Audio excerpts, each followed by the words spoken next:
일용근로자라는 부분에 좀 들어와서 우리가 진행을 해볼게요. 일용근로자 이전까지 배웠었던 부분은 뭐 상용근로자만 해당되는 이렇게는 생각하지 말아주시고요. 우리가 일반적으로 근로자라고 하는 표현을 쓸 때 상용과 일용으로 많이들 구분을 해요. 근데 상용의 의미는 뭐냐면 우리가 근로계약을 했는데 단순히 하루 일하고 이틀 일하고 뭐 이런 식의 관점이 아니라 지금 지속적으로 일을 하겠다. 근데 그 지속적인 부분에 기간에 정함이 있다. 그럼 대부분 계약직이라고 표현을 하고요. 기간에 정함이 없다. 그러면 우리 이제 무기직으로 그냥 가는 거예요. 근데 사실상 여러분들이 이력서 제출하시고 이렇게 구인의 활동하실 때 꼭 보셔야 될 게 뭐냐면 기간에 정함이 있는지 기간에 정함이 없는지 그거 꼭 확인하셔야 돼요.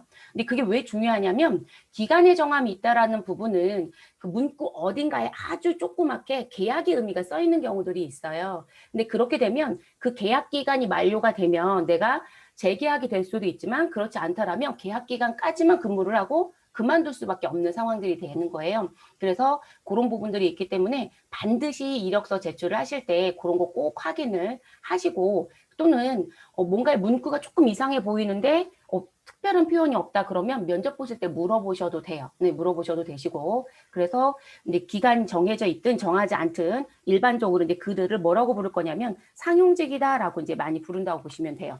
그러면 상용직으로 구분되어 있는 사람도 있지만 우리가 상용직이 아닌 누구도 있더라 일용직이라는 사람들도 있더라는 거죠. 그래서 우리가 근로소득자를 얘기할 땐 이렇게 두 사람으로 나누어서 부른다. 근데 이게 왜 중요하냐면 자 상용직이든 일용직이든 두 사람 모두 다 근로소득자이기 때문에 우리가 근로소득의 범위를 얘기했었고 그 근로소득 범위 중에 비과세 소득이 있다라는 얘기를 했었잖아요. 이 비과세 소득에 대한 적용은 둘 다 똑같습니다.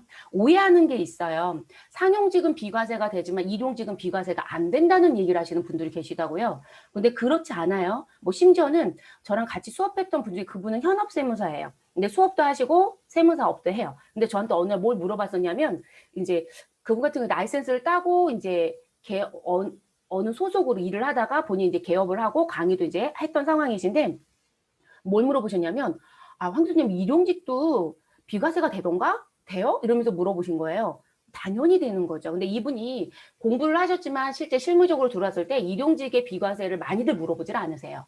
그러니까 상용직의 비과세를 너무 많이 받던 상황인데 본인이 지금 수임하고 있는 거래처에서 일용직 비과세를 하고 싶은데 이거 되냐고 물어봤다는 거예요. 당연히 됩니다. 그런 오해는 하지 마실 것. 그리고 또 하나 잘못 알고 있는 것 중에 하나 뭐냐면 이 비과세 얘기를 하다 보니까 우리가 앞에서 이제 식대라는 얘기를 했었잖아요. 식대 비과세가 은근히 많이 써요. 근데 이 식대 비과세를 적용하는데 또 무슨 얘기를 하시는 분이 계시냐면 이 식대에 대해서 하루에 얼마까지만 비과세가 된다. 여러분, 우리 식대는요, 한도를 얘기했을 때, 비과세 얘기했을 때, 우리 일 한도로 배웠어요? 월 한도로 배웠어요? 월 한도로 배웠어요. 월 10만 원 이내이지 않아요? 그쵸? 그래서 월 10만 원 이내이기 때문에 지금 하루에 10,000원을 식대를 지원했을 때 5천 원만 비과세고 이런 규정 없어요, 여러분. 근데 그렇게 적용하지 않습니다. 그러니까 지금 뭔가를 잘못 알고 있는 부분들이 상당히 많아요. 그래서 일용직도 상용직하고 동일하게 비과세 소득이 당연히 적용이 되는 거고 그리고 우리가 일반적으로 비과세 한도가 있다 이러면 월의 한도를 적용하는지 연의 한도를 적용하는지 그거로 그냥 끝나는 거예요. 그러니까 하루로 일수로 따지는 건 없어요. 그래서 전 가끔 이런 얘기도 해요. 우리가 일반적으로 ERP를 우리가 인쇄했을 때 여러분 뭘 했었냐면 우리 왜 신입사원 들어왔을 때 여러분 일할 계산하는 거 있지 않았어요? 수습 적용하면서. 근데 이거 일할 계산할 때 지금 실질적으로 내가 지금 받을 수 있는 금액이 200만 원이다. 일할 계산은 보편적으로 다 해요, 여러분. 그럼 200만 원이다 라고 했을 때 우리 이번 달이 30일이다. 그러면 30일로 나눠주시고 그쵸? 나눠주시고 그러면 나눴다는 얘기는 하루에 일당이 나오겠죠. 소위해서 1급이 나올 거고요. 그러면 1급에 대해서 내가 일한 일수가 소위해서 20일이다. 그럼 20일을 곱해서 나온 금액으로 지급하면 되겠죠. 근데 이 회사에 식대 비과세가 있다. 그럼 식대 일할 계산할 이유는 없어요, 여러분.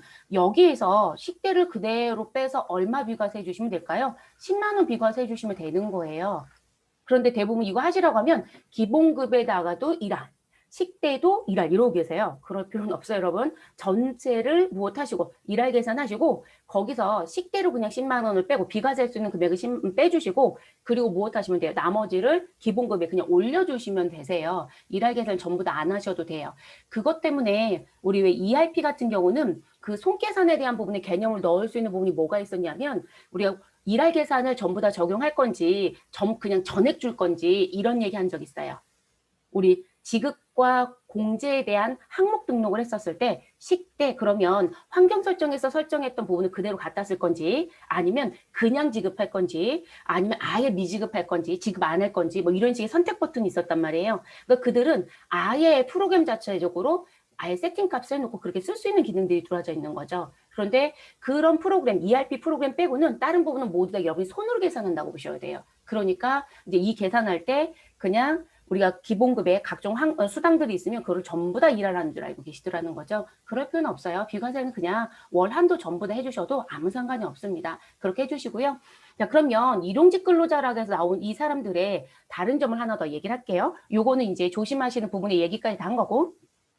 자, 상용직은 매월 급여를 받겠죠, 여러분. 그래서 이 사람은 매월 급여를 받을 겁니다. 매월 급여를 무엇할 것이다. 우리는 수령할 것이다. 그럼 회사 입장에선 지급한다고 하겠죠. 그러면 매월 급여를 지급할 때 우리는 세금을 뭐로 띨 거냐면 국세청이 대체적으로 2월 달에 공시에는 간이세액표라는 게 있습니다. 그래서 간이세액표로 세금을 징수하고요. 그리고 나서 1년치를 다 묶어서 우리는 무엇을 하겠다? 연말정산이라는 걸 하겠다고 얘기를 해요. 자, 이렇게 들어갑니다. 근데 일용직은 지금 매월을 받을 수도 있고, 우린 일한 일수만큼 받을 수도 있고, 그리고 일한 시간만큼 받을 수도 있겠죠. 그래서 일용직 같은 경우는 실질적으로 월급처럼 받는 사람도 있고, 일급처럼 받는 사람도 있고, 시급처럼 받는 사람도 있다고 얘기할 거예요. 일한 일수만큼. 그러면 이렇게 하시면 이 부분에 대해서 세금을 몇 프로를 떼자. 얘는 무조건 6%를 떼고 끝낼 거예요. 그러니까 간이세표란 거 적용하지 않는다는 거죠. 그래서 6%를 징수하고요. 그리고 이 사람도 연말정산을 하느냐? 안 해요, 여러분. 자, 이 사람은 뭐가 될 것이다? 우리는 분리과세가 돼버립니다. 그러면 분리과세의 의미가 뭐였었나요? 분리과세의 의미. 우리 무엇하고요? 원천 징수만으로 납세 의무가 종결되는 거죠. 그래서 원천 징수만으로 납세 의무가 무엇되는 우리 종결되는 이런 표현을 썼었죠, 여러분. 자, 이런 원천 징수를 다른 말로 얘기하면 뭐라고 또 표현했었죠, 여러분? 이렇게 얘기하는 거 완납적 원천 징수. 그쵸? 그래서 우리 이런 걸 완납적이라고 했어요. 그래서 완납적 원천 징수다라고 표현했었죠. 그래서 이렇게 끝나세요. 이거 다른 건 기억하셔야 돼요. 그래서 일용직은 연말정산 한다, 안 한다? 안 한다. 그러면 내가 뭔가를 지급했을 때 무엇한다? 6%의 세금을 떼고 끝낸다. 이게 특징이에요. 그래서 상용직과 일용직을 구분할 땐 그런 부분들이 다르죠. 그래서 여러분 상용직과 일용직을 등록해서 쓰는 메뉴를 다르게 쓰는 이유가 그거예요. 관리를 따로따로 해주셔야 되니까. 그러면 이 일용직에 들어오는 사람들이 어떤 사람들이냐, 누구를 일용직이라 부르냐라고 얘기를 하겠죠. 그래서 뭐라고 얘기를 하냐면, 자, 근로를 제공한 날 또는 시간에 따라 근로 대가를 계산하여 받는 자로서 계약에 따라 그렇죠. 여러분 조심하실 건 상용직만 근로계약을 쓰는 게 아니고요. 일용직도 반드시 근로계약서 씁니다. 안 쓰시면 벌금 상당히 세졌어요. 그래서 반드시 근로계약 쓰실 거. 그래서 상용직, 일용직 모두 다 근로계약을 씁니다. 자, 그래서 그 계약에 따라서 누구에게? 동일한 고용주에게. 여러분 그러니까 똑같은 회사예요. 그래서 동일한 고용주에게 몇 월 이상, 3월 이상 계속하여 고용되어 있지 않은 자예요. 그래서 우리가 일용직 얘기할 때 그거 3개월 되면 그 사람 상용직으로 바꿔야 돼 이렇게 얘기를 해요. 근데 그 이유가 뭐냐면 지금 3개월이 되기 전까지는 일용직이 되지만 3월 이상이라는 그러니까 만 3개월이 돼버리면 이 사람은 상용직으로 들어가서 그 다음부터는 상용직처럼 급여를 신고하셔야 된다는 얘기예요. 그럼 상황이 완전히 달라지죠. 왜냐면 상용직은 일단 의무적으로 적용해 주셔야 되는 사회보험 무조건 가입을 시키셔야 되는 거고요. 근데 일용직은 요건에 따라서 가입을 시킬 수도 있고 가입을 안 시킬 수도 있어요. 우리가 산재는 무조건 들어가겠지만 그러다 보니까 그 조건도 다르단 말이에요. 그러면 관리적인 측면이 똑같을 수가 없는 거죠. 그래서 이 3월 이상이라는 표현을 꼭 기억해 주시는 게 좋습니다. 그래서 그런 조건이 있는 거고요. 근데 일반적인 기업은 동일한 고용주에게 3월 이상 계속해서 고용되어 있지 않은 자라고 얘기하지만 건설은 1년이에요, 여러분. 건설은 1년. 그러니까 그래서 건설 같은 경우는 일용직의 기간이 상당히 길어요. 그래서 가끔 여러분들 이제 연말정산을 접하는 쪽에 일을 하러 가시면 어떤 일을 만나게 되시냐면, 아니 이 사람이 소득이 3,500만 원이래요. 1년 내내 벌은 소득이. 근데 여러분 3,500만 원 적은 돈은 아니에요. 근데 여기 뭐라고 붙어 있냐면 이 사람 일용직 소득이라고 얘기하는데요. 근데 우리가 보편적으로 생각할 때 지금 머릿속에 3개월만 있으면, 아니 그럼 이 사람은 한 달에 무슨 일을 해서 1,000만 원이 넘는 소득을 벌었을까? 이렇게 생각을 하시는데, 여러분 일반적인 기업에서는 특수한 경우가 아니면 이렇게 벌 수가 없고요. 건설 용역을 생각을 해보셔야 돼요. 건설. 건설 같은 경우는 특수한 기능들이 있는 또는 기술적인 부분을 갖고 있는 분들은 한 달에 벌어들인 소득이 4,500이 넘어가는 분들도 꽤 많아요. 그래서 그분들이 실질적으로 이 급여에 대한 수준을 비교해 봤을 때 수준이 상당히 높은 분들이 많아요. 급여 수준 자체가. 그래서 3천, 4천 막 이렇게 되거든요. 근데 일용직이에요. 왜냐하면 1년 이내까지는 일용직으로 봐줄 수 있는 조건이 있기 때문에 그래요. 그래서 여러분 일용직에 근무를 했다고 해서 우리가 무슨 부분 실업급여를 못 받는다. 아니에요, 여러분. 일용직도 퇴직금이 있을 수 있어요. 그래서 요즘에 메뉴에는 퇴직금의 메뉴에 일용직 퇴직금 메뉴까지 들어와져 있어요. 문제가 되지 않는다는 거죠. 주신 거 전혀 문제되지 않습니다. 그래서 그런 조건도 지금 들어와져 있는 상태이고요. 그래서 1년 이내라는 거. 그리고 여러분 하용 노동자가 무슨 노동자인지 아시죠? 우리 왜 뭔가 물건을 올리고 내리는 부분에 노동일 하시는 분들. 근데 그분들은 정기 고용자들은요. 정기적으로 고용하는 분들은 왜 기계 조작하시는 분들죠. 그분들은 대부분 대체적으로 정기적으로 고용을 하시는데, 그렇지 않고 나머지 분들은 무슨 인력사무소에 연락하는 것처럼 자기들 쓰는 데가 있어요. 거기다 연락해서 일이 생기면 몇 시부터 몇 시까지 몇 명 보내달라고 해서 물건을 올리고 내리는 이런 작업을 시켜버려요. 그러다 보니까 거의 고용을 하지 않는 거죠. 그래서 이분들 같은 경우는 고용의 불안정성이 사실 있어요. 그래서 하용 노동자는 기간에 제한이 없이 일용 근로자로 인정이 되고 있어요. 그래서 이런 특징들이 조금 있습니다.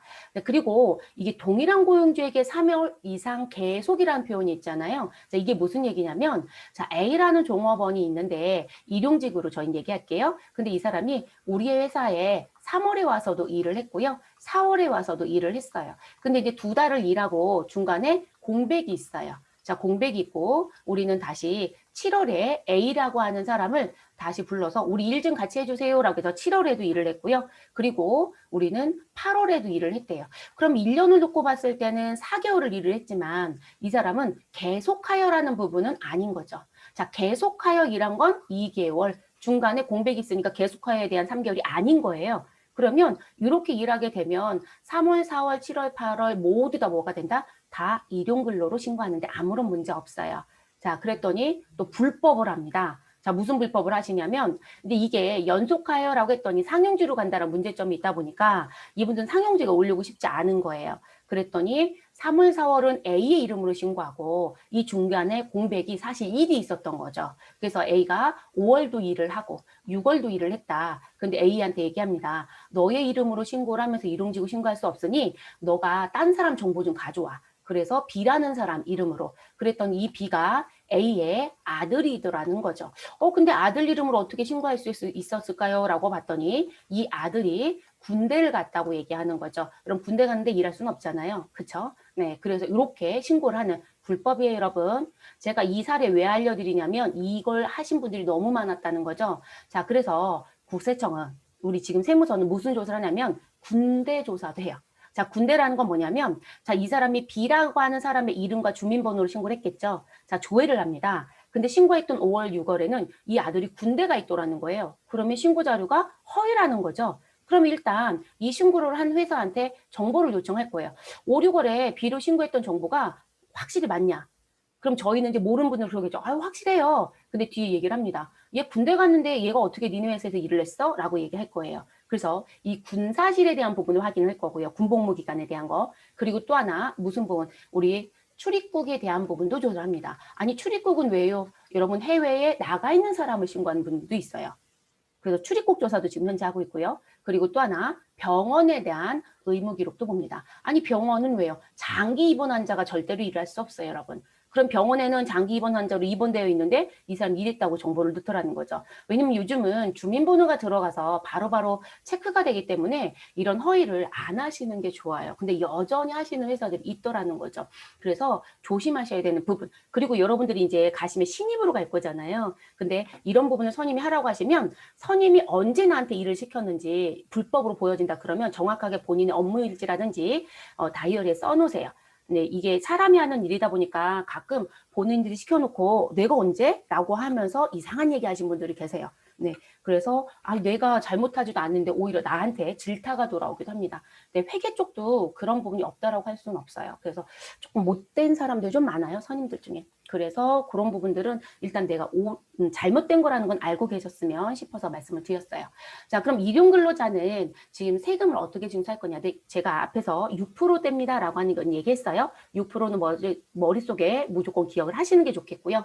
자, 일용근로자는 우리 원천징수만으로 납세 의무가 모두 다 끝난다고 했으니까 무슨 징수? 완납적 원천징수에 해당이 된다. 자, 그리고 완납적 원천징수를 소득세 과세 방식으로 얘기하면 우리는 무슨 방식에 속한다? 분리 과세되는 소득이다. 이렇게 얘기한다겠죠. 자, 그러면 지금 아까 연말정산 때 3,500인데 일용직 소득이래요. 이런 얘기를 했었다라고 했어요. 근데 이게 왜 중요하냐면 분리과세는 별도의 종합소득 신고 안 한다고 했어요, 여러분. 그래서 분리과세로 들어가는 소득은 무엇이 된다? 원천징수만으로 모든 게 끝나기 때문에 이 사람은 소득이 없는 것처럼 취급을 할 것이다. 라는 얘기를 해버렸어요. 그러면 그 일용직에 대한 소득이 3,500이 있다라고 해서 냈던 사람이 내가 부양하고 있는 사람의 아버지였다. 그럼 이 아버지를 내가 부양 가지고 공제 받을 수 있느냐라는 문제가 생기잖아요. 가능하다는 얘기가 돼버려요. 그래서 분리과세된다라는 소득을 계속 숙지하셔야 돼요. 그래서 일용직에 대한 소득은 무조건 분리과세라고 표현해요. 무조건 분리과세. 그래서 완납적 원천징수이다. 뭐 여기 나와져 있는 요 부분의 용어를 지금 말씀을 드린 거겠죠. 자, 그러면 우리가 계산의 공식은 어떻게 가냐면 하루에 주는 일급여가 있겠죠. 우리가 다른 말로 얘기하면 일당이라는 표현들도 상당히 많이 쓰죠, 여러분. 일당. 그래서 하루에 일급여에서 근로소득 공제를 해준다고 얘기합니다. 자, 이게 왜 들어오냐면 일용직 같은 경우에는 연말정산은 안 하지만 어느 정도의 상용직과 어느 정도 맞춰주는 행위는 있어야 되지 않을까요? 그래서 우리가 상용직 연말정산할 때 제일 먼저 나오는 게 너가 1년 동안 벌어들인 과세급여에서 근로소득 공제를 빼고 그런 과세 표준이 나올 것이다. 이렇게 얘기를 하거든요. 쉽게 생각하시면. 그러면 그 부분 중에 사람에 대한 공제 이런 거는 못 해주지만 우리 무슨 부분? 이 근로소득 공제라고 해서 무조건적으로 받을 수 있는 부분은 해줘야 되더라는 거죠. 그래서 이 부분을 합니다. 그러면 우리가 앞에서 상용직의 관점으로 배우셨던 건 우리 연간 얼마까지밖에 근로소득 공제가 되지 않고 이런 세법이 바뀌어서 한도 규정 생겼다고 했어요. 2천만 원까지라고 했었죠. 그래서 500만 원까지는 70%이고 500만 원 초과 그 다음에 1,500. 그 부분은 40%, 15% 이런 식으로 쭉 나왔던 거. 그거는 일반적으로 상용직한테만 적용한다고 보시면 돼요. 그리고 일용직은 하루 1급에서 얼마를 무조건 빼자. 15만 원을 빼자. 자, 혹시 교육받는 분 중에 나는 10만 원으로 배운 것 같은데 과거에 세법 개정이 됐어요. 최저임금이 올랐죠. 자, 최저임금이 오르면서 얘도 무엇됐다. 15만 원으로 상향 조정했습니다. 그래서 15만 원을 공제를 합니다. 자, 그럼 이제 과세표준이 나왔다고 합니다. 그래서 일용직의 과세표준이 나온 거죠. 그러면 지금 제가 아까 말씀드렸어요. 인적공제 이런 건 못해요 라고 했던 부분. 그러니까 종합소득공제는 적용하진 않습니다. 근데 근로소득공제는 해줄 거예요. 자, 그럼 이 과세표준에 곱하기 몇 프로를 무조건 몇 프로 적용한다? 6%예요. 무조건 6%를 적용합니다. 자, 그리고 이제 뭐가 들어오는 산출세액이 나와요. 자, 그럼 이 산출세액에서 우리 무슨 부분을 근로소득 세액공제라는 걸 합니다. 자, 상용직 같은 경우는 근로소득만 있다라면 이 근로소득 세액공제를 최소 받을 수 있는 금액이 있는데요. 기본적으로 50만 원은 최소한 받는다 이렇게 얘기를 해요. 근데 그거보다 조금 더 받는 사람도 있을 수는 있지만 그래서 그 근로소득 세액공제가 있습니다. 근데 그 근로소득 세액공제가 일용직 같은 경우는 산출세액의 몇 프로를 적용해 주겠다? 55%를 적용해 준다고 얘기합니다. 그러니까 이 부분은 소득에 따라서 차등 적용하는 건 안 하는 거예요. 일용직은. 그럼 상용직에 해당되는 근로소득자는 차등 적용법이 있어요. 그런데 상용직에 대한 것만 그렇게 가시고 일용직은 그냥 무조건 55%. 근데 뭐라고 써드렸냐면 근로소득 세액공제 한도가 없네 라고 써드렸어요. 이유가 뭐냐면 이 산출세액의 55%를 계산해서 지금 나온 금액이 실질적으로 산출세액에서 뺐을 때 원천지수세액이 안 나온다는 관점으로 들어갈 수 있는 금액이 나오지도 않고요. 이 부분 55% 해도 실효 금액이 크지를 않아요. 그래서 일용직은 그냥 55% 나온 거 전부 다 공제해준다라고 얘기를 해요. 그래서 이제 그런 식의 표현이 들어옵니다. 근데 이렇게 계산하는 부분을 무엇으로? 여러분 이게 원래 원칙적으로 이렇게 간 게 맞아요. 근데 여러분 일을 한다고 생각을 해보세요. 그리고 우리가 일을 하는데 프로그램에 일용직을 막 입력을 해서 산출된 걸 가지고 이 사람한테 얼마 준다 이렇게 하는 경우도 있지만 대체적으로 하루하루 일당을 주거나 1일에서 3일 정도 일했던 부분 이런 걸 한꺼번에 주거나 하실 때 대부분 그 자리에서 계산해서 바로 넣어주거나 통장에 바로 넣어요. 그러면 결제받아서 바로 넣을 건데 그거를 내가 인사 프로그램에 들어와서 입력을 해서 서류가 내려오면 그러는 회사가 실질적으로 체계적으로 많이 잘 되어 있는 회사가 아니면 어려워요. 그러니까 돈이 먼저 나가는 경우도 있어요. 근데 세금은 떼고 줘야 되지 않을까요? 그러면 세금을 가장 편리하게 뗄 수 있는 방법은 이 간편법이라고 하거나 속산법이라고 하는 이 방식을 쓰시면 돼요. 그래서 하루 2일 급여에서 얼마를 빼고 15만 원을 빼시고 그러면 여기 세율이 6%였고요. 산출세액의 55%를 공제받잖아요. 이 두 가지를 가지고 역산했더니 얼마를 떼면 2.7%를 떼면 똑같아져요. 그래서 실무자들은 이 부분의 공식을 상당히 많이 씁니다. 네, 많이 쓰고요. 프로그램 사용하시는 분들은 사실 넣어서 페이퍼 출력해서 그걸 결제서에 붙여서 결제 받고 돈을 내보낸 경우들은 사실상 이걸 크게 신경 쓰지 않아요. 근데 그렇지 않은 회사들은 그냥 품위서 또는 지출결의서 이런 결의서만 올려서 하실 때는 그 사람의 인적 정보만 쓰고 며칠 일해서 얼마 줘야 되고 세금은 이만큼에서 이만큼 빼고 이만큼 나가야 된다 이런 식으로 결제를 받거든요. 그래서 그런 부분들 결제받을 땐 최소한 이거 기억하셔야 되고요. 자, 시험 목적상 기억하실 땐 일단 전산세무회계나 AT는 자, 일용직만 내지 않고요. 다른 소득까지 같이 내서 뭘 물어볼 거냐면 다음 중 원천징수 세액이 가장 큰 사람은 가장 작은 사람은 이런 걸 물어볼 거예요. 그러면 우리는 최소한 계산의 공식은 기억하셔야 되겠죠. 그래서 이거 기억하시고요. 자, 그리고 여기에 이제 하나의 예를 써드리면 지금 우리가 1급여라는 게 있어요, 여러분. 그럼 이제 1급여를 놓고 봤을 때, 이게 똑같을까라는 생각을 해보셔야 되잖아요. 그래서 제가 이 옆에다 쓸게요. 그럼 이 사람은 하루에 1급여가 지금 현재 얼마라고 얘기하냐면, 지금, 잠시만요, 여러분. 이걸 잠깐 지울게요. 자, 하루에 1급여가 20만 원이라고 얘기를 해볼게요. 자, 20만 원. 자, 그러면 여기서 20만 원이라고 쓰고요. 그리고 근로소득 공제는 무조건 얼마를 빼라? 15만 원을 빼라. 그러면 15만 원을 빼주시면 되고 자 그러면 20만 원에서 15만 원 빼고 나면 우린 과세표준은 얼마가 된다? 자 5만 원이 된다라는 결론이 나죠. 자 근데 여기에 무조건 세율은 몇 프로를 곱해라? 6%를 곱해라 라고 얘기했어요. 그러면 5만 원에 6% 곱하시면 여러분 얼마 나와요? 우리 3천 원 나오나요? 그쵸? 네 그러면 우리 3천 원이 나옵니다. 자 그럼 이 3천 원에서 우리는 누구를 빼셔라? 근로소득 세액공제를 빼라. 그러면 산출세액이라고 했으니까 3천 원이 산출세액이겠죠? 그러면 우리는 이 3천 원에 몇 프로 곱하기 55%를 계산한 걸 빼주시면 된다. 이 얘기가 되죠, 여러분? 여러분들 계산기 있을 거니까 계산 한번 해보실래요? 3,000원 곱하기 55%. 그러면 1,650원이 나오나요? 네, 그래서 우리는 이 자리에 1,650원이 나온다. 이렇게 결론이 돼요. 그러면 이 자리에서 우리는 1,650원을 빼주시면 우리는 얼마가 될까요, 여러분? 우리 빼시면 얼마가 되는? 우리 1,350원인가요? 맞죠, 여러분? 네, 그래서 1,350원이 됩니다. 됐어요? 자, 산출세금 그러면 내가 20만 원을 줄 때 1,350원을 빼고 줘야 된다는 얘기예요. 다만 이 1,350원에 누구도 같이 빼야 된다? 지방소득세 10%도 빼고 돈을 주시면 되겠죠. 자, 그럼 이 부분을 간편법으로 계산해보면 자, 지금 1급여가 얼마이고 20만 원이고 자, 그리고 우리는 하루 1급여에서 얼마를 빼주시고 15만 원을 빼주시고 됐어요, 여러분? 자, 여기에 곱하기 몇 프로를 하자?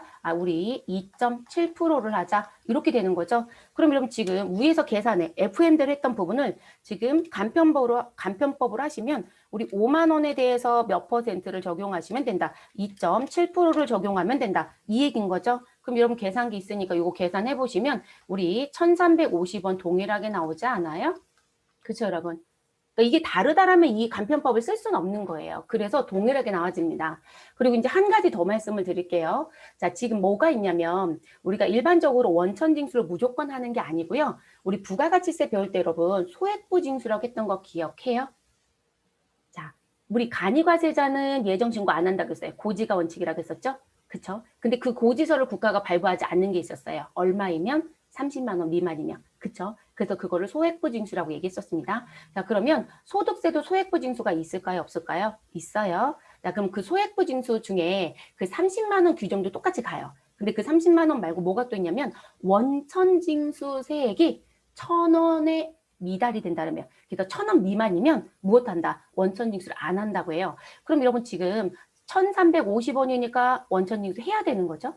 근데 얘를 얼마로 바꿔버리면, 자, 얘를 지금 여러분 나와져 있는 거 이건 지울게요. 제가 싹 지우고 얼마로 바꿀 거냐면, 자, 지금 이 금액을 18만 7천 원으로 바꿔볼게요. 18만 7천 원. 자, 여기에서 근로소득공제 얼마 빼셔라? 우리 15만 원 빼셔라. 자, 15만 원 빼시고요. 그리고 이 부분에 그러면 우리 15만 원 빼시면 3만 7천 원이 되겠죠. 벌써 여러분 빠르신 분들은 3만 7천 곱하기 2.7 하시고 계실걸요. 자, 그래서 어쨌든 3만 7천 원에 우리는 곱하기 몇 프로를 하고요. 자, 6%를 일단 하겠습니다. 그럼 여러분 3만 7천 원 곱하기 6% 하시면 얼마가 나오나요? 여러분 지금 저 계산할게요. 3만 7천 원 곱하기 6%. 그러면 2,220원인가요? 자, 2,220원. 자, 요 부분에 우리는 빼야 되는 근로소득 세액공제가 있죠, 여러분. 그러니까 근로소득공제라는 부분과 근로소득 세액공제는 달라요. 네, 이거 글씨 헷갈리지 마실 것. 그럼 산출세액이 지금 현재 2,220원이고 여기에 곱하기 55%를 하면, 자, 그럼 이것도 또 해보도록 하죠. 2,220원 곱하기 55%. 그러면 우리 얼마 나오냐면 1,221원이 나옵니다. 그럼 여러분 지금 여기에서 빼시면 2,220원에서 1,221원을 빼면 여러분 1,000원이 안 되죠. 999원이죠. 됐어요, 여러분? 그러면 얘는 원천징수 세액이 얼마에 미달한다? 1,000원 미만이다라는 조건에 맞는 거죠. 그럼 원천징수 한다 안 한다? 안 해요, 여러분. 그래서 원천징수가 없어요. 그래서 원천징수 세액이 1,000원 미만이면 우리는 원천징수는 없는 것으로 본다라고 하는 소액부징수라는 제도도 있다. 그래서 실무자들은 여러분 뭘 외우냐면 18만 7천 원을 외우신 분들이 많아요. 그래서 18만 7천 원 아래쪽에 있다? 야, 세금 떼지 말고 그냥 줘. 이렇게 얘기해요. 근데 나는 들어본 적이 없으면 아니 왜 세금을 안 떼? 그 여러분이 막 계산을 하겠죠.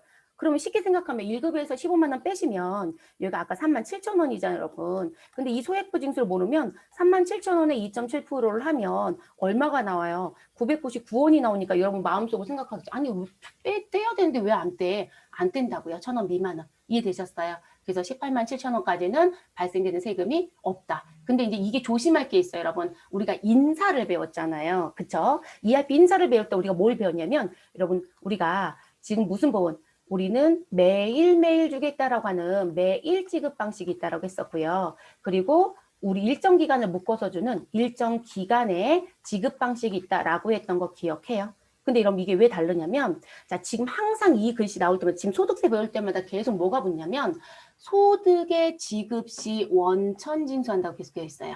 그러니까 기속 기준으로 원천징수하는 게 아니라 지급 기준으로 원천징수하는 거예요. 지급 기준으로. 그러면 주는 걸 매일매일 한다 그러면 줄 때마다 원천징수한다는 거죠. 그러면 똑같이 18만 7천 원인데 18만 7천 원인데 지금 한 사람은 A라는 사람은 매일매일 지급 방식으로 가요. 그럼 이 사람은 매일매일 줄 때마다 999원이니까 소액부 징수에 해당해서 세금 안 뗐겠죠? 근데 B라고 하는 사람은 지금 열흘을 일했다. 근데 그 열흘치를 무엇해서 아니 우리 한꺼번에 묶어서 가져갔다 라고 얘기해요. 그럼 여러분 이 사람이 열흘을 일했다고 했을 때 쉽게 생각하면 3만 7천 원이라고 하는 부분에 곱하기 뭐가 될 거예요, 여러분? 10일치를 한꺼번에 준다는 얘기가 되는 거잖아요.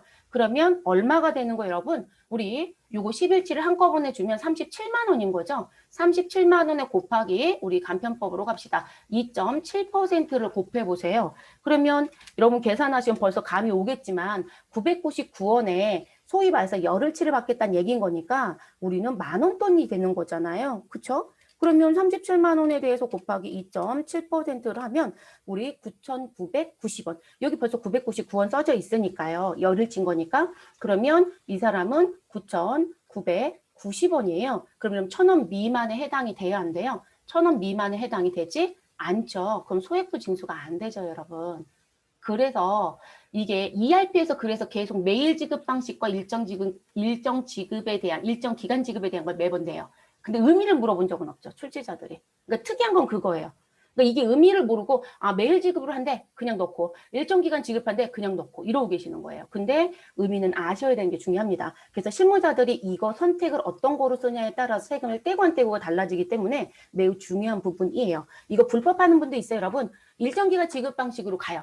한꺼번에 묶어서. 그런데 그들은 세금 신고할 때는 뭐로 신고하더라? 매일 지급 방식으로 신고를 해요. 그럼 이상해 가는 거죠, 여러분. 네, 세무조사 때 걸리지만 마세요. 전 그렇게 말씀을 드려요. 뭐 어떡하겠어요. 불법을 하겠다는 건데 세금 안 떼고 다 주겠다는 얘긴데 그럼 걸리지 말아야죠. 그쵸? 그래서 문제가 되는 부분들이 있다는 거. 그러니까 매일과 일정 기간 지급들도 문제가 됩니다. 이게 지금 현재 일용직 근로에 대한 거 신고하는 거 문제 내는 시험이 ERP하고요. AT가 출제를 하기 시작을 했어요. 그래서 AT 말고는 일용직을 물어보는 실기 문제가 없어요. 네, 현재. 근데 이런 방식이 그런 의미 때문에 내는 거예요. 그리고 일용직 생각보다 많아요. 여러분 회사 가시면. 그래서 일용직에 대한 의미도 가져가야 합니다.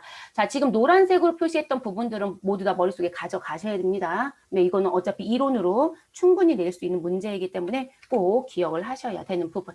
그래도 그 얘기가 있는 거고요. 자, 그 다음 넘어가겠습니다. 자, 근로소득의 수입 시기라고 하는 부분이 등장이 됩니다. 자, 근로소득의 수입 시기 부분은 언제 수입으로 보아서 세금의 신고를 해야 되느냐 이 얘기를 하고 싶은 거겠죠. 그럼 일반적인 급여이다라고 하시면 여러분 근로를 제공한 날로 보시면 되겠죠. 내가 노동을 한 날. 그렇죠? 내가 2020년도에 일을 했다. 그럼 2020년도가 수입 시기가 될 것이고 2021년도에 일을 했다. 그럼 2021년도가 수입 시기가 되겠죠. 자, 그리고 잉여금 처분에 의한 상여. 여러분, 우리 앞에서 성과 배분 뭐 이런 얘기 해드렸었죠. 그럼 그 잉여금 처분에 의한 상여는 근로를 제공한 날이 아니고요. 당해 법인의 잉여금 처분결이에요, 여러분. 자, 그럼 잉여금 처분결이면 우리가 생각을 해볼 게 뭐냐면, 자, 우리 법인 기준으로 갑니다. 이 법인이 회계 기간이 1월 1일부터 12월 31일이라고 얘기를 합니다. 그리고 우리 소득세는 무조건 1월 1일부터 언제로 가셔라? 12월 31일이다. 이렇게 얘기했었죠. 그러면 이 법인의 회계 기간은 1월 1일부터 12월 31일인데, 자, 지금 2020년도에 대한 지금 소득에 대한 결정을 언제 할까요? 2020년도 1월 1일부터 10월 30일에 대한 소득의 정리는 여러분 다음에 하겠죠? 다음에 2년 언제부터? 1월 1일부터 3월 31일에 결산을 마무리하고 법인세 신고까지 끝내겠죠. 그럼 그 부분에 의해서 뭐가 나올 것이다? 우리 벌어들인 잉여금에 대한 처분 결의가 나와요. 이것도 주주총회에서 하는 거거든요. 그럼 여러분 생각해 볼 게 뭐냐면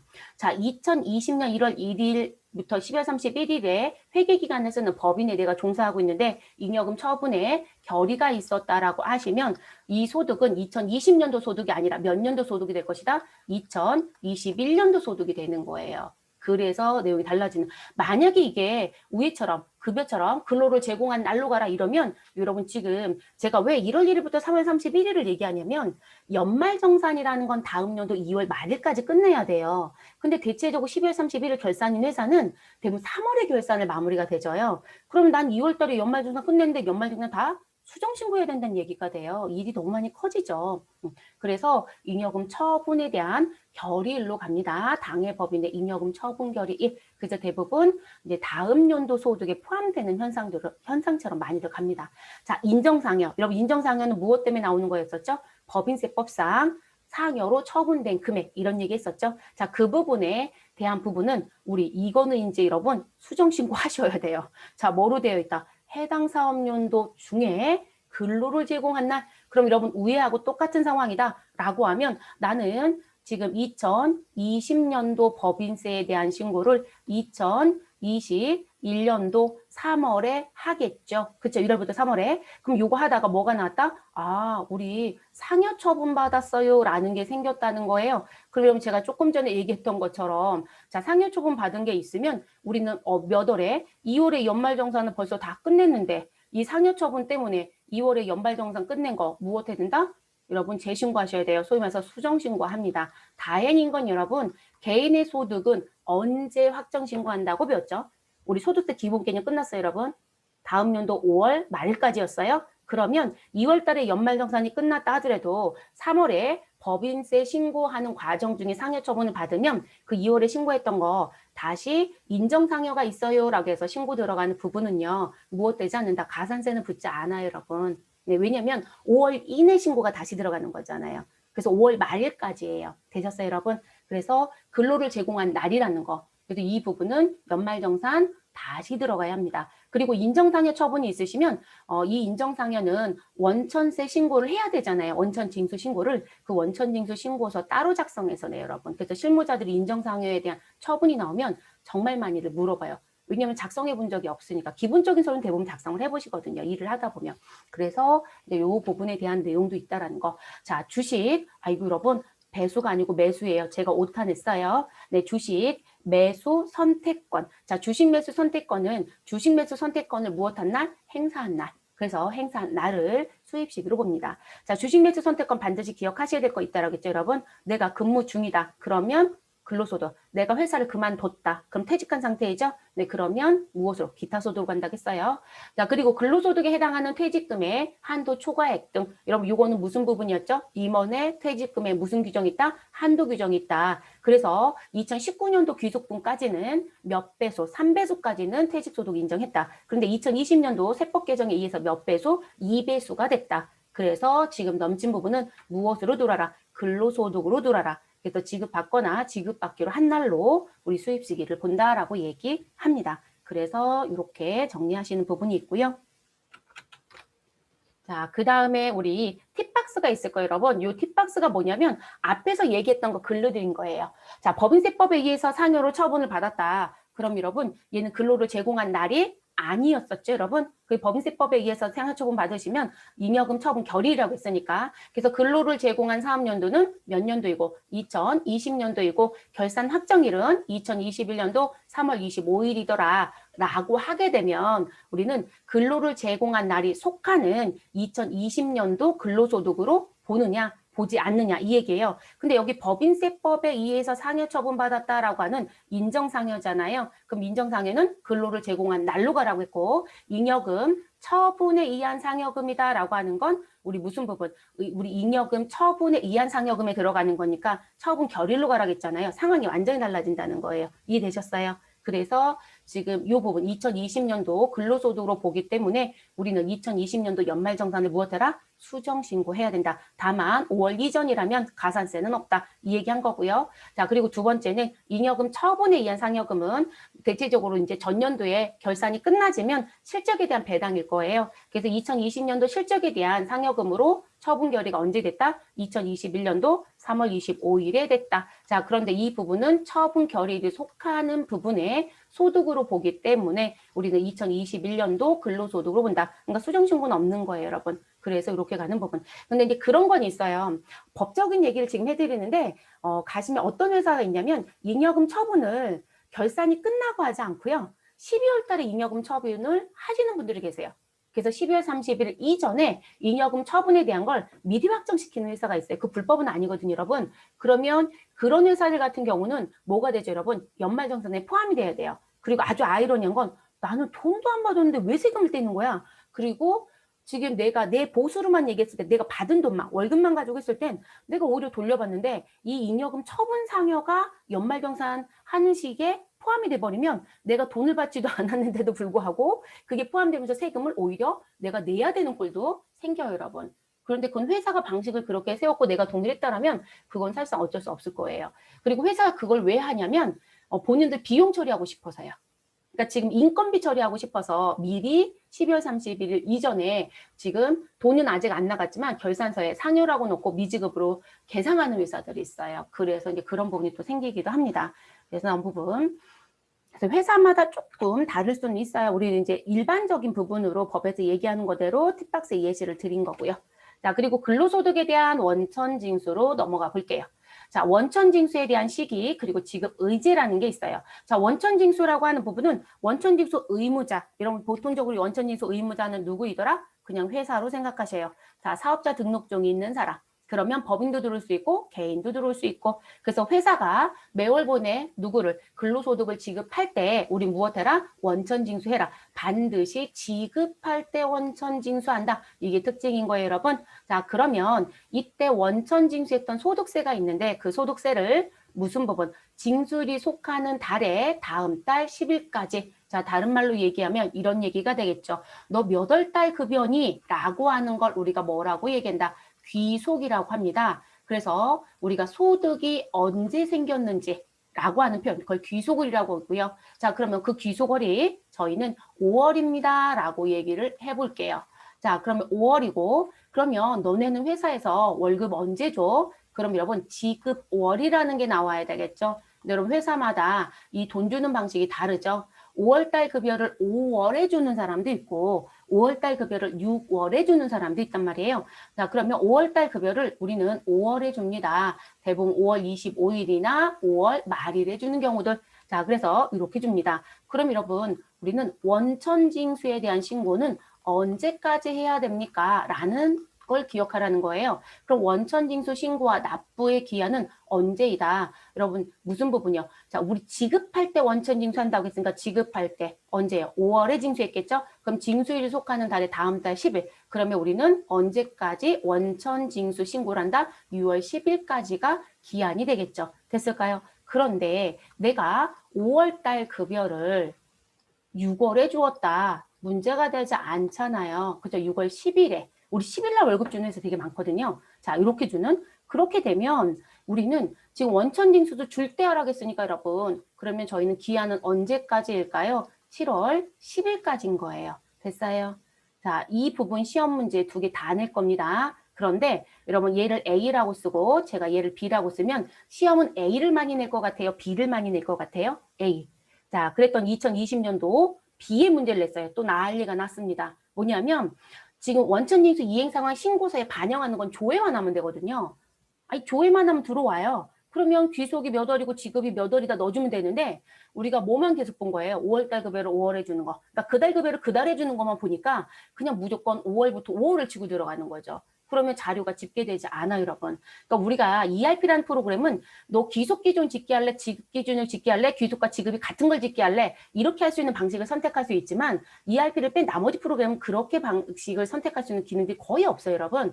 그게 대부분 다 뭐로 들어오냐면 지급 원로 자료 집계가 되져요. 근데 내가 국세청에 신고할 땐 귀속도 써야 되고 지급도 써야 되기 때문에 입력하는 칸이 2칸인 거예요. 그러면 지급 월로 들어야 되니까 지급 월 자리에 6월을 넣었어야 우리 7월 10일에 원천 징수 신고하는 부분에 자료가 집계가 되겠죠.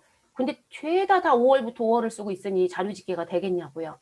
반드시 확인합니다. 그래서 작년에 이슈는 비의 형태 시험 문제를 냈다. 이거 자주 안 내거든요. 그런데 이제 실수하시더라고요. 그래서 이런 걸 따져보실 것. 그래서 우리가 무조건적으로 다음 달 10일이라고 하는데 그 10일은 지급한 달에 10일인 거예요. 지급한 달에 10일. 그래서 그렇게 가시는 거고. 자, 그거를 우리가 매월 또는 월별 신고자라고 얘기합니다. 자, 1번에 있는 게 원칙이에요, 여러분. 그런데 우리는 6개월에 한 번씩 신고하는 회사가 있다. 그걸 우리가 무슨 신고? 반기 신고라고 얘기를 합니다. 반기. 그러면 이 반기 신고를 아무나 하느냐? 아니요. 반기 신고를 해야 되는 부분에 들어올 수 있는 사람이 있어요. 그래서 뭐라고 하냐면 직전 연도 상시 고용 인원이 몇 인이야? 20인 이하. 여러분 상시 고용 인원이다라고 하는 건 1월부터 12월에 고용 인원을 전부 다 더하고요. 나누기 11을 하면 평균값이 나오잖아요. 그 평균값의 인원을 상시 고용 인원으로 봐줘요. 그래서 그 부분이 20인 이하였다라고 하면 이해되셨을까요? 네, 그랬다라면 무엇 할 수 있다? 반기 신고를 선택할 수 있다예요. 여러분 선택은 본인의 몫이에요. 국세청이 너 반기 신고해 이렇게 얘기하는 게 아니고요. 자, 근데 이 중에 누구는 들어올 수 없냐면 뭐냐면 20인 이하를 하더라도 금융과 보험업을 하는 사람들은 절대로 못 들어요, 여러분. 우리 금융과 보험업은 우리 실질적으로 이제 사업을 낼 때 안 되는 부분들이 규정들이 있어요. 그러다 보니까 이 반기도 실질적으로 허용하고 있지 않습니다. 자, 그리고 원천징수 의무자가 반기를 하고 싶다라면 이 조건이 충족이 된다라면 본인의 관할지 세무서에 무엇해라? 신청해라. 그러면 반기별 납부를 할 수 있다. 승인은 하지 않습니다. 승인제는 폐지되어 있어요. 서식은 여전히 승인 문구가 있지만 승인제라는 조건은 지금 쓰고 있지 않습니다. 그래서 원천징수는 이렇게 두 가지를 적용할 수 있다. 자, 지급시기 의제. 여러분 지급시기 의제가 붙었다는 건 지급을 하지 않았으나 지급한 것처럼 보아서 이런 얘기예요. 그러면 난 월급도 안 받았는데 월급을 받은 것처럼 보아서 하라는 얘기야? 네, 맞아요. 그게 지급시기 의제예요.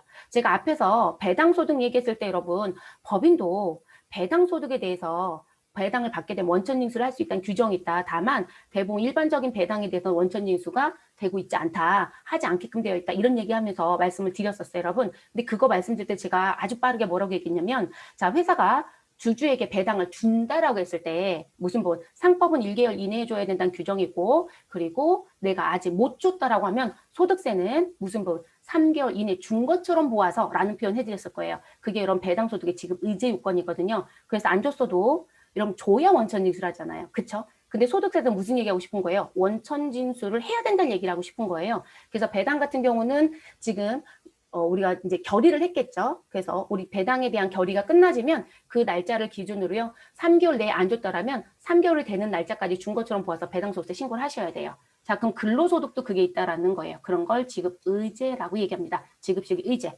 자, 그래서 실제로 지급하지는 않았지만 지급한 것처럼 보아서 원천징수를 해야 한다. 그래서 1월부터 몇 월까지 11월까지의 급여를 나는 안 준 게 있다. 라고 하면 몇 월까지 준 것처럼 보아서 12월 31일에 지급한 것처럼 보아서 우리 연말정산 소득에 포함해라.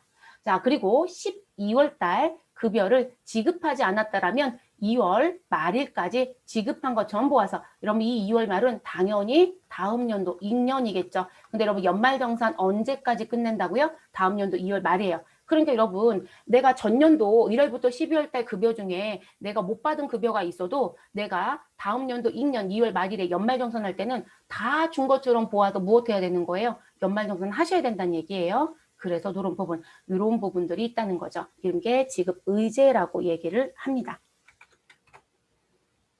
그 다음에 나머지는 건 연말정산 부분이요. 근로소득이 또 갖고 있는 특징이어서 여기서 연말정산 얘기를 잠깐 합니다.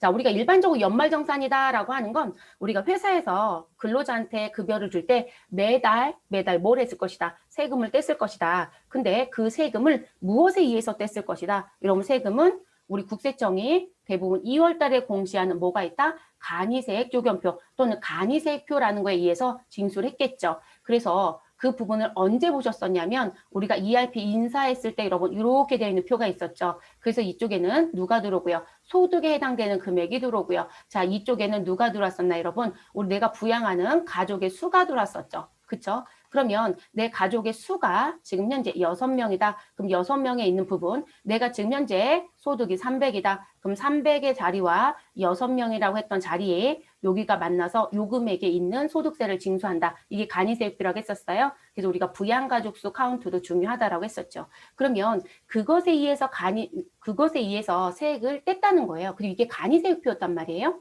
그러면 이렇게 셌던 부분이 실질적으로 그 소득자가 내야 되는 세금이 정확했다라고 하면 연말정산 안 해요, 여러분. 근데 우리가 이 간이세액표는 일정 부분까지 누구나 다 있을 수 있는 보편적인 부분까지만 해서 이 세액표를 만들어서 국세청이 공시해 주는 거거든요. 근데 우리가 연말정산 때 가보면 누군가는 의료비 지출이, 누군가는 신용카드 사용액이, 누군가는 교육비가, 누군가는 보험료가 4대 보험은 누구나 다 적용이 되겠지만 나머지는 사람에 따라서 쓴 돈들이 다 달라지잖아요. 그럼 그거에 따라서 뭐가 되는 거예요? 내가 부담해야 되는 세금이 달라지더라는 거죠. 그래서 근로소득자한테는 무엇 하겠다. 우리 급여 줄 땐 간이세액표에서 징수하고 우리 다음에 언제 2월 달 급여를 지급할 때 무엇 해라. 연말정산을 해라. 언제 거요? 전년도 거. 됐어요, 여러분? 그래서 대부분 실무자들 이런 얘기를 한다는 거죠. 2년 2월 말까지 무엇을 끝내야 된다? 연말정산을 끝내야 된다.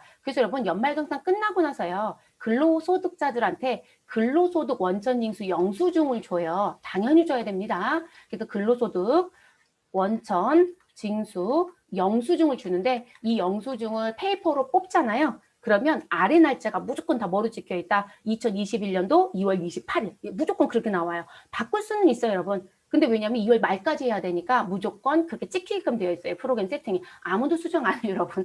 다 그 날짜로 그냥 다 페이퍼 출력합니다. 그래서 이제 그렇게 찍혀 있는 것도 그런 의미가 됩니다. 됐을까요? 그래서 이때 우리는 아까 말씀드렸던 것처럼 그런 사항들 정리해서 정확한 세금을 무엇하자? 확정시키자, 계산하자. 그걸 우리가 연말정산이라고 합니다. 자, 그럼 연말정산의 시기를 들어가서 봤더니 자, 우리 앞에서 매월 신고하는 사람도 있고 6개월에 한 번씩 신고하는 반기별 신고도 있었잖아요. 그럼 이 두 사람은 지금 연말정산 시기가 다르느냐? 아니요, 똑같아요, 여러분. 다음 연도 2월 달 근로소득을 지급할 때 반드시 연말정산을 합니다. 자, 그리고 이 연말정산을 하고 무엇 해야 된다? 우린 소득세를 모아서 신고하는 서류가 원천, 징수, 이행, 상황, 신고서라는 서류예요. 우리 부가세 신고할 땐 부가가치세 신고서가 있는 것처럼 다만 일반과세자는 일반과세자 문구가 앞에 붙고 간이과세자는 간이과세자 문구가 붙는다고 했었죠. 자, 그것처럼 이 소득세 원천징수 신고하는 게 원천징수 이행 상황 신고서라는 서식이거든요.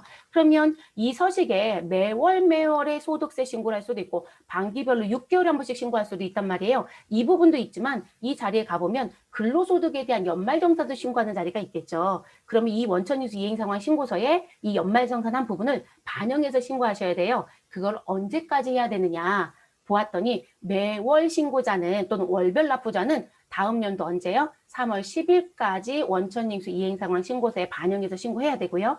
근데 반기별 신고자는 언제 한다? 7월 10일까지. 자, 왜냐면 반기에 대한 신고는 이런 얘기예요, 여러분. 내가 1월부터 6월 달에 지급했던 부분에 대해서는 언제? 7월 10일에 신고한다는 얘기고요. 7월부터 12월 달에 지급했던 부분은 우리 다음 연도 익년 1월 10일에 나는 원천징수 신고를 한다. 이런 표현이잖아요. 반기니까 6개월씩 자르는 거니까. 그럼 여러분 상반기에 대한 1월부터 6월 달에 신고는 언제 들어가요? 7월 10일이요. 그러니까 여러분 이때 들어가는 거예요. 다만 여기에 예외가 있긴 해요. 반기 신고자가 저 회사 갔는데 반기인데 7월 10일이 아니라 3월 10일까지 다 내래. 이렇게 얘기했다는 거예요. 자, 그러면 무슨 얘기냐면 내래라는 표현을 했다라고 하면 우리 연말정산하면 여러분 누군가는 환급을 받고 누군가는 납부가 나올 수 있잖아요. 근데 이 회사가 환급을 받아야 되는 상황이었던 거예요. 그러면 회사는 우리 누구한테 세무서한테 환급 신청을 하고 싶은 거예요. 그러면 환급 신청을 하는 경우 환급 신청하는 경우는 언제까지 하셔야 된다? 3월 10일까지 별도로 내셔야 돼요. 그래서 이제 이런 경우에는 반기 신고자가 1년에 무슨 부분? 원천징수 이행상황 신고서가 3장이 나가는 거예요. 그래서 환급 신청은 무조건 3월 10일까지밖에 안 받거든요. 그런 경우 말고는 대부분 지금 신고납부 기한은 이런 패턴으로 움직입니다. 자, 그리고 지금 근로자한테는 연말정산해서 너의 소득 이만큼이고 세금 이만큼 내야 돼 라는 걸 주는 걸 뭐라고 얘기한다? 근로소득 원천징수 영수증이라고 했어요. 자, 그런데 이건 근로자한테 주는 건 이거지만 나는 국세청한테 누구누구한테 얼만큼의 소득을 주었고요. 이만큼의 세금이 뗐고요. 이런 걸 내줘야 된다고 했어요. 그거를 무슨 소득이라고 얘기합니다. 뭐냐면 근로소득이면 근로소득, 이자이면 이자소득, 배당이면 배당소득 이렇게 얘기하겠죠. 그래서 땡땡 소득, 지급, 명세서라는 걸 우리 무엇 해야 된다? 반드시 제출을 해야 합니다. 근데 근로소득과 관련된 지급명세서 제출 기한은 언제까지다? 월별 신고자이든 반기 신고자이든 무조건 다음 연도 3월 10일까지예요. 여러분 이거 안 내면요. 안 낸 부분에 가산세 붙어요. 그런데 소득세에 가산세 붙이는 게 아니라 내가 금액을 준 돈 있죠? 그 돈에 대해서 몇 퍼센트? 1% 가산세예요. 상당히 센 가산세예요. 그게 20%였다가 그나마 깎아져서 지금 1%로 내려온 거예요. 인하 조치가 돼서. 그래서 이 부분들 다 지키셔야 합니다. 그래서 나오는 부분들, 이거 얘기하는 부분이고요. 그리고 이제 그 다음 장 넘어가시면 연말정산과 관련된 소득이 누가 있느냐는 부분 기억하시는 게 좋겠죠. 자, 간편정부 대상자, 이러면 지금 1번에 있는 건 무슨 소득에 해당된다? 사업소득이죠. 그래서 사업소득자 중에 간편정부 대상자입니다. 라고 했던 부분. 그럼 간편정부 대상자에 들어오는 기준금액은 직전 연도 총 수익 금액 얼마? 7,500만 원에 미달하는 자였어요. 네, 그건 사업소득에서 한번 얘기했죠. 그래서 7,500만 원에 미달하는 보험 모집인 방문 판매원, 음료품 배달 판매원에 해당이 된다라면 연말정산할 수 있다. 자, 그리고 지금 얘기한 근로소득, 우리 지금 근로소득하고 있죠, 여러분. 자, 그리고 연금소득. 근데 연금소득은 사적과 공적을 나눠요, 여러분. 그래서 공적연금만 연말정산이에요. 그럼 공적연금은 누구냐면 국민연금, 사립학교연금, 공무원연금 등등 그들을 공적연금이라고 합니다. 그래서 나오는 부분 됐어요, 여러분? 자, 연말정산의 시기는 자, 원칙은 원천이수 의무자가 해당 과세 기간에 다음 연도 2월에 무엇을 하셔라. 연말정산 대상 소득을 지급할 때 연말정산을 같이 해라. 그럼 여러분 사업소득과 근로소득은 2월에 합니다. 다만 공적연금소득은 언제 한다? 1월 말까지 하셔야 돼요. 1월 말까지. 그래서 이게 똑같지 않아요, 여러분. 그래서 이제 이런 부분들. 자, 예외적으로 보험 모집인과의 거래계약 해지에 해당되는 경우에는 해지하는 달에 사업소득을 지급할 때라. 자, 근로소득자가 12월 31일 현재 근무 중이 아닐 수도 있죠, 여러분. 중간에 그만둔 자, 그들 우리가 중도 퇴사자, 중간 퇴사자 이렇게 얘기합니다. 그러면 그 근로소득자가 퇴직을 하게 되면 퇴직하는 달에 근로소득을 지급할 때예요. 이 얘기는 뭐냐면 내가 4월에 그만뒀다. 그럼 4월달 급여를 5월에 준대요. 그럼 5월달에 우리 급여가 나가면서 연말정산, 중도퇴사자 연말정산도 같이 했었어야 된다는 얘기예요. 그거를 무슨 계속 근무하고 있는 계속 근무제랑 같이 한다고 얘기하시는 분들이 계세요. 아니에요. 법에 규정이 있는 건 지키시는 게 좋습니다. 자, 그리고 연금소득 같은 경우는 연금소득을 수령하고 있던 사람이 무슨 부분? 사망을 할 수가 있잖아요, 여러분. 그러면 어떻게 하거나 문제가 생기죠? 그래서 사망을 했다라고 하면 사망일이 속하는 달에 다음 달 말일까지 무엇을 하셔라? 연말정산을 하셔라 라고 얘기를 합니다. 됐을까요? 그래서 이렇게 예외적인 규정도 있다라고 하는 부분. 자, 이렇게 마무리가 됩니다. 자, 그래서 여러분 근로소득은 이렇게 마무리가 됩니다. 그리고 연말정산 부분의 이 얘기는요. 뒤에 가면 우리 왜 납세 절차라고 하는 세 번째 챕터가 있잖아요. 그쪽에 가면 원천징수 얘기라든지 뭐 다른 부분의 얘기들이 다시 한 번 더 등장해요. 그래서 거기서 한 번 더 반복 학습을 하면서 정리를 또 한 번 더 하겠습니다. 그래서 다음 시간에는 연금소득 진행하겠습니다.